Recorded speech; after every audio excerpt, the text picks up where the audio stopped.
Infinite मान क्या होगा। x की वैल्यू 2% है, लेकिन यहाँ पे देख लेते हैं कितनी है।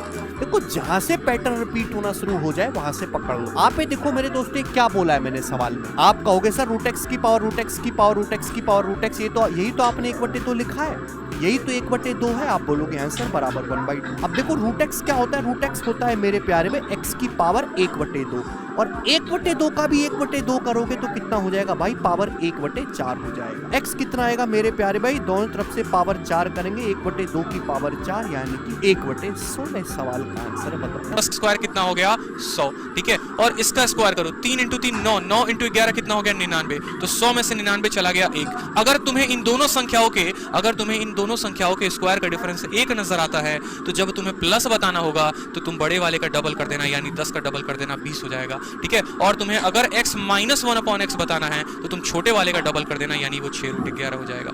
ये है मेरा शॉर्ट ट्रिक इस सवाल के लिए। वीडियो पसंद आ रहा है तो लाइक और चैनल को ABCD का रेशियो बनाना है। AB का रेशियो 8-13 है, BC का 5-8 है, CD का रेशियो 4-5 है। अब देखो AB का रेशियो 8-13 है, ऑप्शन चेक करो, ये 8-13 बन रहा है क्या, 5 से काटेंगे 8-13, ये 38-65 क्या 8-13 है, नहीं, ये 38-65 8-13 है, नहीं, 40-60 20 से काटेंगे, रेशियो 2-3 है, गलत। एक ही ऑप्शन ऐसा जहां AB का रेशियो 8-13 आंसर हो गया। क्या मुझे आगे सॉल्व करना पड़ा, मुझे आगे यानी कि 2 × 5 स्क्वायर 50 होता है, तो 50 से भाग होने वाले कितने होंगे भाई, इसमें से 50 बाहर निकाल लो, 2 बाहर निकाल ले तो 2 स्क्वायर बचेगा, गुणा 3 का क्यूब, 5 की पावर 4 है, मैंने 5 स्क्वायर निकाले तो 5 की पावर 2 गुणा 7 स्क्वायर, तो 50 बाहर निकाले, यानी कि ये जो भी आएंगे मेरे दोस्तों 50 से कटने वाले आएंगे, मैं काउंट कर लूं। लेकिन यहाँ 2 आ रहा है, 2 की पावर 2, अगर 50 में किसी भी इवन नंबर से मल्टीप्लाई कर दोगे आप तो 100 से कट जाएगा, यानी कि मेरे प्यारे भाई यही यहाँ पे लॉजिक है। 50 को आप इवन नंबर से गुणा मत करिए, अब इनके आप फैक्टर्स काउंट कर लीजिए, केवल इनके। यहाँ पावर 3 है, 3 में एक ऐड करेंगे 4, यहाँ पावर 2 है, पावर में एक ऐड करेंगे 3, यहाँ पावर 2 है, 2 में एक ऐड करेंगे 3, यानी कि 3 3 9 36। बहुत ही कंसेप्चुअल सवाल है मेरे प्यारे भाई। 28 है, घनाभ का सरफेस एरिया क्या होगा। एडजेसेंट फेस क्या होते हैं, जैसे घनाभ बनाया हुआ है, आप इसका कोना ले लीजिए, इस कोने पे 3 रेक्टेंगल मिलते हैं, एक तो नीचे वाला इसका एरिया क्या आएगा LB, एक मेरे दोस्तों बाजू वाला मेरे प्यारे भाई इसका एरिया क्या आएगा BH, और एक मेरे प्यारे भाई ये सामने वाला आप देखेंगे इसका एरिया क्या आएगा HL। इनको ही हम एडजेसेंट फेसेस बोलते हैं, LB BH और HL। ये 5 15 27 दे रखा है। घनाभ का पृष्ठीय क्षेत्रफल क्या होगा, देखो घनाभ में मेरे दोस्तों 6 फेस होते हैं, यानी कि 5 + 15 + 27 का मुझे क्या करना होगा, LB + BH + HL इसका डबल करना होगा मेरे दोस्तों। ये आ जाएगा 15 5 20 27 47 का दुगुना 94 सेंटीमीटर स्क्वायर। अगर यहाँ वॉल्यूम पूछा होता तो उसका डायरेक्ट शॉर्टकट है √5 × 15 × 27। अगर एडजेसेंट सरफेस के लिए वॉल्यूम पूछता है। बहुत बढ़िया सवाल। इस बार से ये जाएं 27 और 36 सेंटीमीटर है, उनके बीच की दूरी 45 है, तो उनकी कॉमन कॉर्ड की लंबाई क्या होगी, इस तरीके से हम इसे कॉमन कॉर्ड कहते हैं AB। 27 36 45 क्या बेटे, राइट एंगल ट्रायंगल बनाते हैं, 9 से कट रहा है ना, 9 × 3 = 27, 9 × 4 = 36, 9 × 5 = 45, 3 4 5 एक राइट एंगल ट्रायंगल है ना। ये रेडियस 27 से 36 है, ये बीच की दूरी 45 है, तो 27 36 45 समकोण त्रिभुज बनाएगा। डायरेक्ट शॉर्टकट होता है कॉमन कॉर्ड का 2r1 r2/d, यानी कि केवल वैल्यू रख दो यहाँ पे 2 × 27 × 36/45। क्लियर है, 9 × 3 = 27, 9 × 5 = 45, यानी कि 216/5 करेंगे 43.2 सेंटीमीटर। आंसर जिंदाबाद। ये आप करके बताएंगे कि यहाँ की स्पीड का रेशियो 5-6 है। यदि अंकुर को 200 मीटर का स्टार्ट बढ़त दी जाती है तो अंकुर कितने मीटर से जीतेगा,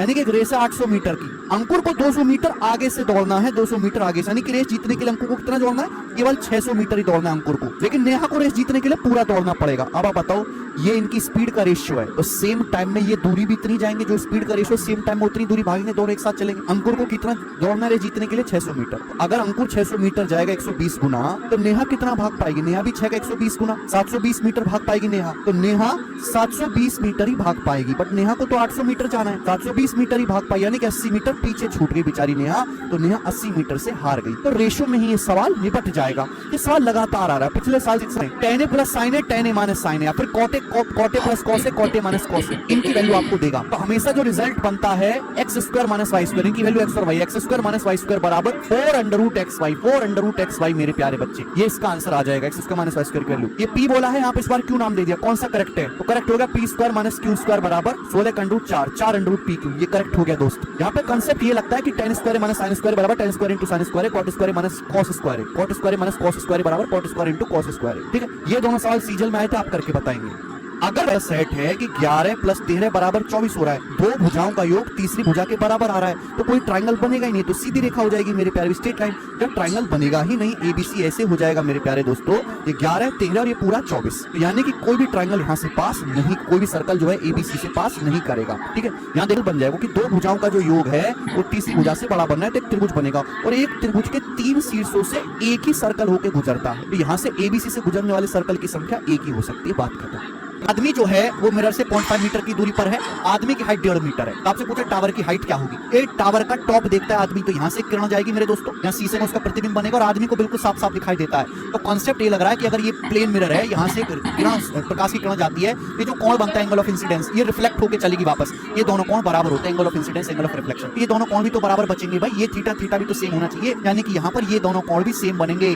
और ये 90 डिग्री है, तो एक ऐसे ट्रायंगल हो गए, ये ट्रायंगल हो गए मेरे दोस्तों सिमिलर समरूप। यहाँ करस्पॉन्डिंग साइड का रेशियो 5, ये कितना बनना है मेरे दोस्तों करस्पॉन्डिंग साइड का रेशियो, यहाँ ऐसे देखो कि ये 3 गुना हो रहा है, 0.5 का 3 गुना, तो यहाँ भी 105 का 3 गुना बनना चाहिए, 315 मीटर। इससे बढ़िया तरीका नहीं है करने का, खेल खत्म हो गया सवाल का, ये आप करेंगे। ये जैसे दो चित्र आपको दिखाई दे रहे हैं, समकोण त्रिभुज है, ये स्क्वायर बना हुआ है इस तरीके से कि यहाँ पे ये वाला शीर्ष कॉमन है, ये लेंथ ए है, ये लेंथ बी है। दूसरे चित्र में जो स्क्वायर बना हुआ है, इसकी भुजा जो है हाइपोटेनस पे, ये लेंथ ए है, ये लेंथ बी है, तो स्क्वायर की साइड दोनों केस में एक ही फॉर्मूले से निकलेगी, x बराबर √AB है, हमेशा कॉन्सेप्ट ध्यान रखना। आपको कोई वैल्यू दे देगा, सपोज आपको यहाँ पे a का मान 8 दे दिया, आपको b की वैल्यू 12.5 दे दिया और आपसे पूछ लेगा बताओ इस स्क्वायर की भुजा कितनी है, तो आप क्या करोगे, x बराबर √8 गुणा 12.5, 8 की 12.5 में गुणा करेंगे 100 का √ 10 यूनिट आ जाएगी। ठीक है ना, कॉन्सेप्ट याद रखेंगे तो आप कुछ भी निकाल सकते हैं स्क्वायर के बारे में। समकोण त्रिभुज के अंदर वर्ग, ये